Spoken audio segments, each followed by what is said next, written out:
Hi everyone, and welcome back to another episode of Ian is a Weirdo. Today I had to go to the library to print out some shipping labels, and I had noticed this before, but I never really looked that far into it. But when you walk into the library that's really close to me, they have a bunch of books that are wrapped up. They are mystery reads, and there's a brief description of what the book is like, but you don't really get any insight into what the book actually is. And I decided to take a closer look today, and this description caught my eye, so I thought we could read the description, open it up, and see what's in it. Just like any library book, you have normal return time and everything with it, but you don't know what you're reading. And this is, well, I'll read it and then I'll describe kind of why I picked it. So it says, "Choose me and why I recommend this book," and then someone's handwritten a description. So someone said, "I recommend this book to those who want to discover the power of a great graphic novel. The form is a bit experimental, which I found to be quite captivating. It made me think." I love graphic novels. I used to read them a lot more frequently, and I just kind of in moving and with everything, I just haven't read them as much in the past couple of years, so I wanted to get back into it. I got some maybe a month and a half ago, maybe got four graphic novels and really only read four pages of one. But life is just crazy sometimes. But I was like, you know what? I really want to read some graphic novels. And so if you've never read a graphic novel, it's not only are you reading a story, you're also seeing the pictures that are telling part of the story for you.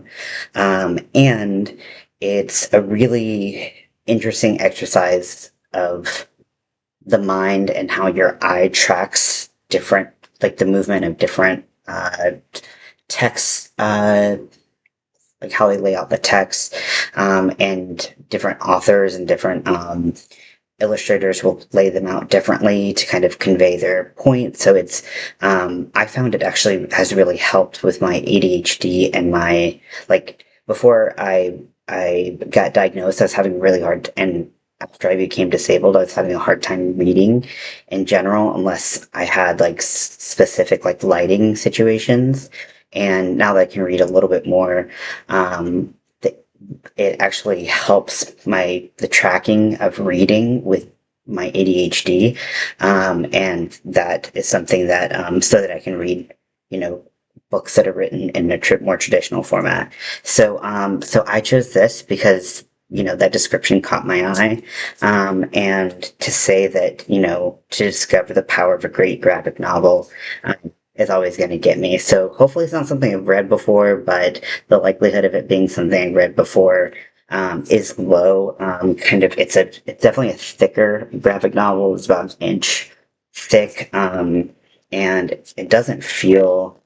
It's not a hardcover, so that's a lot of pages. So let's just go ahead and open this up. They have little tags or little barcodes so that they can scan it, but I can't see what's in it. So let's just go ahead and open it up. They're all in the same packaging. Okay, so this looks very interesting. So this is still, I'm assuming that's the Land of Mirrors. And then hands holding these two little mirrors up to this flower looking, this is by Maria Madame. And then let's just kind of read a little bit on the back. So Maria Madame's book is strange in the best way possible. For a while, in the middle, I got lost in the labyrinth and broken mirrors. Then the ending wallops you with emotion. I'm humbled by by a book like this. The visuals in general blow my mind. A beautiful and mesmerizing work of art. That's from a quote from Craig Thompson. I don't know who that is, but that's a cool description. And also I love reading graphic novels where you don't know what's going on for most of it. And then things just kind of hit you from the side and you're like, whoa. So the next quote is, "Spellbinding and inventive, unlike any other graphic novel around, a truly impressive debut." So excellent praise from Tilly Walden. And then the last quote is an ambient experience that helps us see differently, a rare feat of ambitious imagination and extraordinary draftsmanship. Interesting. So this is by Jesse Jacobs. And then a brief description of what happens in the book. Antonia is the sole inhabitant of a deserted town, with only a roaming pack of dogs and her own worn out memories to keep her company. But her flower gives her promise of reason to get up each morning to ring the bells of the town, to wake up the fields, and to feel alive. And yet a relentless thought eats away at her. What will happen when her flower dies? And this is translated from Spanish by Alicia Jensen and Daniela Ortiz. Land of Mirrors is a heartfelt meditation on loneliness, friendship, and the transformative power of love. So, this artwork is definitely unlike a lot of the artwork that I traditionally see. Things are very simple in how they appear, but we see a lot of really interesting design elements and, you know, how the eye tracks everything.